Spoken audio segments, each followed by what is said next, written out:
Okay, we should be live on Facebook now. Okay.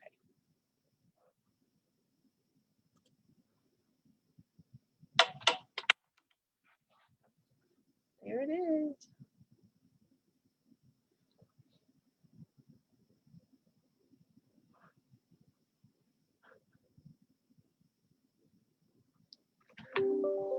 All right.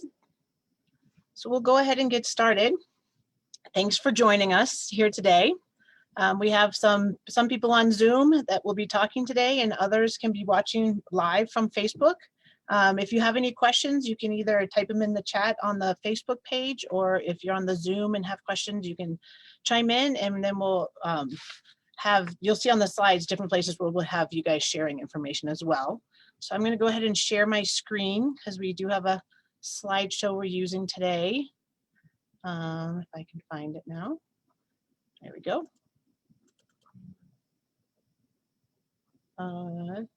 Is that working? And then Go to the top right and press present. oh, there we go. Thank you. All right, so welcome to our 4-H open house. We're hosting 3 nights of open house this week. Last night we did exhibit day projects, or our non-animal projects. Today we're doing animals, and tomorrow is shooting sports. We will be recording these, so if you have anybody who's interested that didn't make it with us today, they can go to our website and listen to the recordings, and we'd be happy to do a Zoom call with a group of interested parents to answer any questions. So today, so to go to the next slide, what do I do? Oh, here I go, found it. We're going to talk about getting started in 4-H, state 4-H projects, picking your project and taking it to the next level, requirements of 4-H, and answer any questions. So getting started in 4-H, I just talked about our different projects that we're presenting this week. You have to be 8 years old to be in 4-H as of January 1st. We do have a Cloverbud project that's for ages 5 to 7, but to actually do the projects and the record books and the full 4-H experience, it's January 1st as of January 1st. When you join 4-H, you're going to pick a project or multiple projects, and then you also pick a club. And you need to attend your club meetings, which are monthly. So we have clubs in all parts of the county, on Hayden, North Route, Steamboat Springs, Yampa, and Oak Creek. The clubs are not project-based, but you can pick a club that has kids that are in your project because they can help mentor you, or you can pick a club based on where you live and the meeting dates and times that work with your schedule. We'll go over picking a project a little more, but you can pick one. You have to finish at least one project, but you can do multiple projects. So you can do, several animal projects or an animal and exhibit day project, whatever your interests are. Enrollment this year, our 4-H year goes from October 1st till September 30th. This year, though, our enrollment will open November 1st because we're rolling over to a new our 4-H online program, which is a nationwide enrollment program for 4-H. It is moving to 2.0, so we're pretty excited. It's going to look a little different, but it is putting us out into November 1st for that to open. It's $40 to join 4-H. That covers all of your fees, insurance, curriculum, additional fees, so it's a pretty affordable project. Some projects that do have additional fees is horse. It's additional $5. That's an insurance cost. Roping sometimes does an additional $100 depending on their needs. And then shooting sports, for each discipline of shooting sports, there's an additional $25. And so here is a list of our animal projects. We have beef, dairy goat, goats, sheep, swine, dog, poultry. Oh, we have dog up there twice. Sorry, Libby. Rabbits and horse. And then pretty much anything you're interested in doing in these projects, you can do. We support you. We have leaders for all of these projects. So you can talk to older kids and also leaders, adult volunteers who help out in these projects.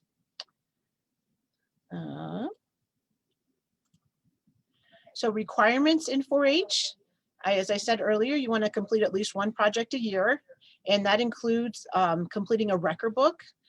In the record books, the animal record books are pretty detailed. So if it's your first year, you want to print that out right when you start in your 4-H year, so you know what your expectations are in there. But after a year or two, the members become familiar with what needs to be in the record book, and they're like, oh, we need to see those receipts so we can put it in our record book. Or another requirement is everybody has to do a community service project and a demonstration, and that's usually done at the club level. So after you do that within your club, you want to make sure you record it, the date and what you did in your record book. Being in good standing means that you have met all of your club requirements and completed your 4-H project. And you want to do that so you can do the same project the following year. Our market animals, large market animals, all have a winter/spring weigh-in. So the beef weigh in January, and then the goats, sheep, and swine will weigh in May, and then we'll have a second weigh-in at fair. You can raise your, if you live in, if you don't have to live in Routt County to be in Routt County 4-H. You can only be in one 4-H program, but you can choose if you want to be in a different county that you live in. And it's okay if you live like in Moffat County to raise your animals in Moffat County and then bring them to the Routt County Fair. And then if you're in an animal project, they all complete at the Routt County Fair. Moving on here. So some of the things you can do in addition to the Routt County Fair is you can do a livestock judging team. There's a Northern International Livestock Expo, State Fair, National Western Stock Show, and then we also have scholarships. So I'm going to give, we have a couple members on the call today that are going to be sharing. So Kayla, do you want to tell us about your experience this week? She got to take her, this is her in the picture here, and she took her, she was in the Nile Heifer program, and she can talk to you about this. Okay, can you guys hear me okay? I can hear you, yes. Okay. So this weekend I got to participate in the Nile Merit Heifer program. What the Nile Merit Heifer program is it's a cattle production oriented program that allows kids to raise a heifer. So what will happen is first you have to fill out an application in June, and it's due at the end of June. And you have to say like what your facilities are like, what you're going to do with your heifer throughout the year. You have to make a YouTube video explaining who you are, what your goals and objectives are throughout the program, where your heifer is going to be kept, and how well you're going to work her. And then you also have to get 3 letters of recommendation, as well as 3 other people that the Nile can call to ensure that you are the right person for this program. I believe in my year, there was 56 people that applied and only 24 that received a heifer. And I received in the mail, like I was a recipient in September of last year. So it kind of talked about what the program is going to go through in detail and how you're going to show. And then also it talked about like where you're going to get your heifer from. So my heifer was from Strang Herefords in Meeker, Colorado. So I went to pick her up in December, and I just started halter breaking her and making sure that I contacted my donor, Miss Mary Strang, every month. And then because of every monthly contact, you also have to do a monthly report. So you go through meetings every month or phone conferences and talk about what your heifer needs to be fed pre-breeding and post-breeding, what their estrus cycle is going to be like, what you have to do to prepare for the show, and more. And then you get her bred by June is when we put a bull in with her. And the only way you can keep your heifer in this program is if you breed your heifer and have proof that she is pregnant. Otherwise, you have to give her back to the program. And then in October, you actually get to show your heifer. So I went up to Billings, Montana, or Laurel, Montana, based off of what happened this year. It was in a different place. And I had to compete in a record book as well as an interview and the actual show. And it went really well. My heifer handled it very well, and I was really happy, and I won the record book, which was an amazing experience. So I think that a lot of 4-H members should do this, and it teaches you a lot of good leadership qualities and teaches you more about the production side of cattle versus what show cattle are. So, yeah. Thank you, Kayla. We're very proud of you. Yes. Emily, would you like to share? I just think you have an interesting story how you ended up in 4-H and where you are now from like when you started in 4-H. All right, can you guys hear me? Okay, so I started in 4-H when I was, I think, like 9, and I started in Moffat County, and I did about a year there. And at that time, we weren't really set up at my house to have goats or kind of start a 4-H project. So my neighbors ended up getting a herd of goats, and I was able to lease one of their little newborn kids and show it in Moffat County. But then after fair, they were telling me that they weren't going to continue letting me like lease my goats and not own them and have them at my property myself.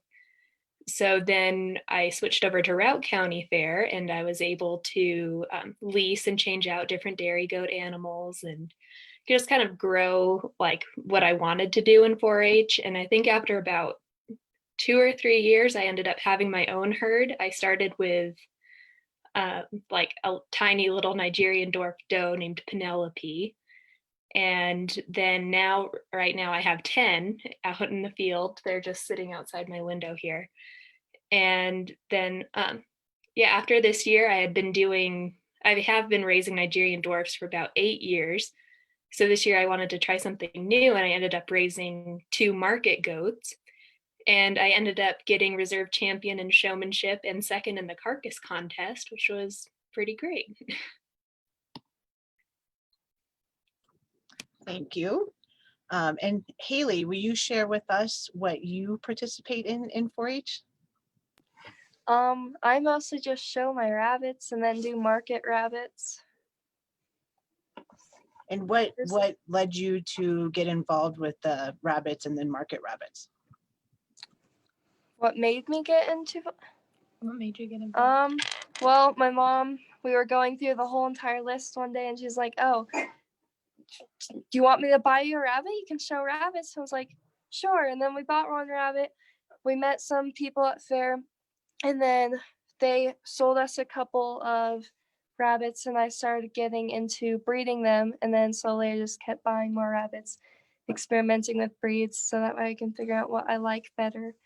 And it's just kind of slowly grown from there. Excellent. And then State Fair is an event that kids can, finish at our county fair and then also compete at State Fair. And we've had several kids do that. National Western Stock Show is also another event that happens in January down in Denver that 4-H kids can participate in. And then a lot of these events have scholarships. So if you compete so many years at National Western Stock Show, then you qualify for their scholarships. And I'm sure, does Nile have that same thing, Kayla, a scholarship program? I believe they have something very similar to it. You just have to apply for the scholarships. It's not how many years you show there. You actually have to go through a process and apply. And then you have to do an internship the next year after you get the scholarship. Nice. And then we also do, it's not related to animal 4-H projects, but we have our own Routt County 4-H scholarships for graduating seniors and for the next 4 years that our 4-H kids are in continuing education in a trade school or a college. So that's taking it to the next level. Do you guys have anything else to add on this slide as members?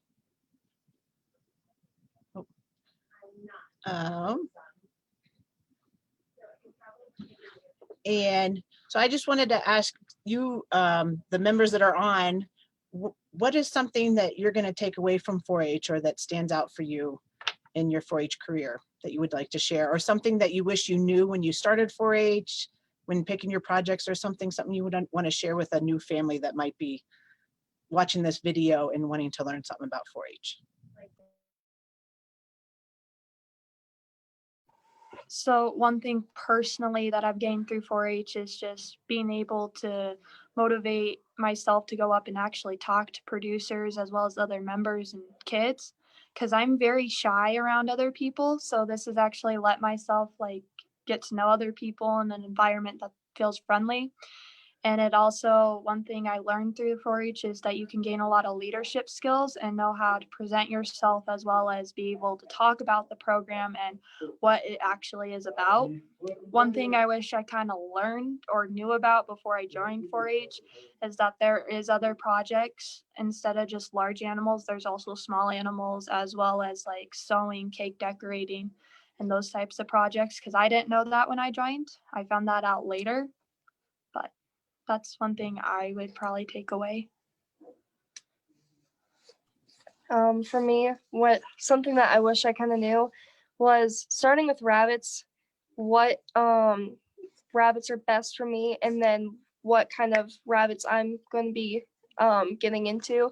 Because right now I've got three breeds of rabbits that I don't personally like, and then 4 breeds I do like, and I'd like to continue with those ones. So it took me almost 10 years to find out what I like and what I don't like.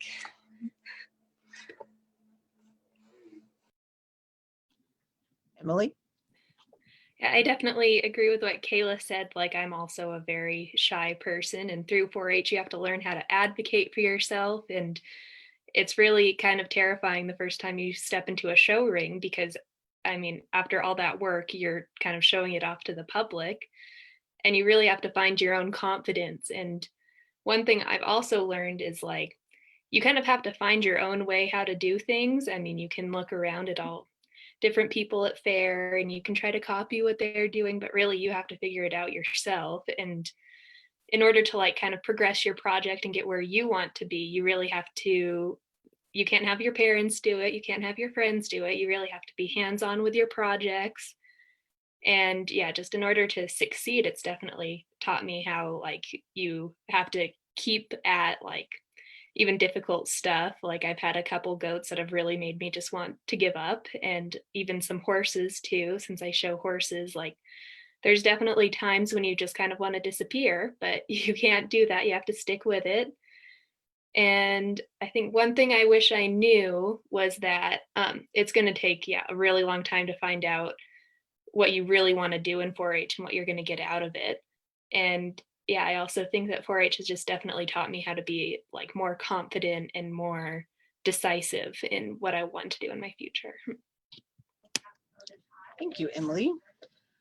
So that kind of wraps up our short little presentation here. If anybody has any questions, you can type them in the Facebook feed or in the Zoom. I agree with everything they said. I would encourage anybody looking at 4-H, start out with 1 or 2 projects, but each year look at what else can we do? What am I interested in? Because if you're interested in it, we have a project for you. So, and if we don't have the project, we'll call it self-determined, and we still will let you do that project. So we had somebody do gold panning for gold last year, and it was they did a thorough project on it, their research, and presented it, and it was very interesting. So we encourage you guys to join 4-H. If you have any questions, you can call our office or email us. I do send out a weekly update every Monday with everything 4-H in the weekly update. So if you're just wanting to continue to get information about 4-H, you can contact the office and get on that weekly update, so you can know when enrollment's opening, or when registration. We do encourage all of our returning 4-H members to be enrolled by January 1st, just so we have an idea of who's in what projects.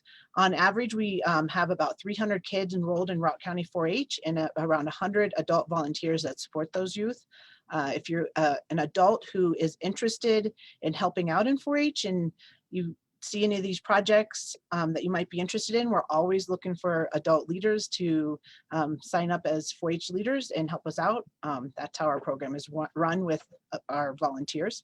So I thank you guys all for joining us today, and please reach out if you have any questions. Thank you, Haley, Kayla, and Emily for joining us as well. We got one question about COVID on Facebook.